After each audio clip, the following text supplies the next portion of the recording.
তুমি সাগরকে কি বলছো? একটা মেয়ের কি ছেলে ফ্রেন্ড থাকতে পারে না? তার ছেলে ফ্রেন্ড থাকা মানে কি এই যে সেই মেয়েটা খারাপ, সেই মেয়েটার ক্যারেক্টার খারাপ? আরে মেয়ে বলে কি আমাদের কোনো স্বাধীনতা নাই? আমি নিজের ইচ্ছা মতন পোশাক পরতে পারবো না? আমরা পার্টিতে যেতে পারবো না? সমস্ত স্বাধীনতা কি একা ছেলেদের?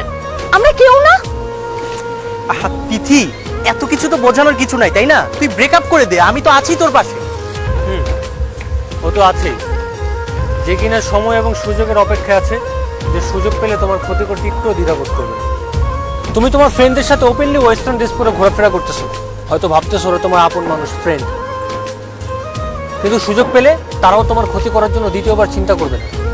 তারা হয়তো তোমার সামনে ভালো সাজার অভিনয় করতেছে, কিন্তু আড়ালে তারাও তোমাকে নিয়ে স্বপ্ন দেখে। একটা মেয়েকে হট বললে তারা খুশি হয়, মনে করে এটা একটা কমপ্লিমেন্ট।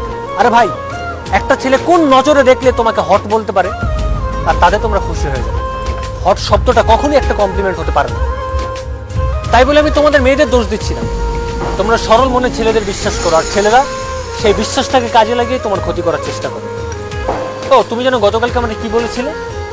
তুমি তোমার ফ্রেন্ডের সাথে ট্যুরে গিয়ে ঘোরাঘুরি করবে, আর তোমার ফ্রেন্ড তোমাকে নিয়ে কি প্ল্যান করেছিল তুমি জানো?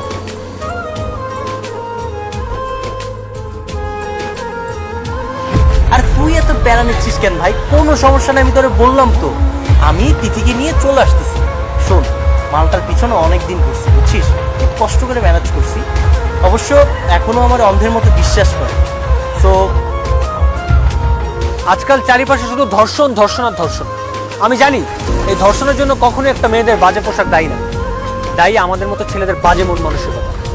রাস্তাঘাটে একটা মেয়ে ওয়েস্টার্ন ড্রেস পরে ঘোরাঘুরি করলে আমাদের মাথা নষ্ট হয়ে যায়, পাগলা কুত্তার মতো আমরা তাদের উপর ঝাঁপিয়ে পড়ি। আর ওয়েস্টার্ন ড্রেসের কথা কি বলবো, আমরা তো বোরকা পরা মেয়েদেরকেও ছাড় দেই না আজকাল।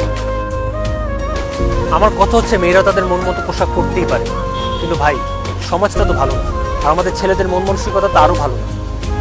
তাই আমি বলি কি, সরল মন এদেরকে বিশ্বাস করে এদের তোমার ক্ষতি করার সুযোগটা করে দিও, কারণ ধর্ষণ কিন্তু বেশিরভাগ ক্ষেত্রে তার আপন মানুষরাই করে। তাই এদের মতো ছেলেদের থেকে দূরত্ব মেনটেন করে চলো। যদি সেটা করতে পারো তাহলে আমার সাথে রিলেশনটা কন্টিনিউ করো, আদারওয়াইজ আমার সাথে কন্ট্যাক্ট করার কোনো দরকার নেই।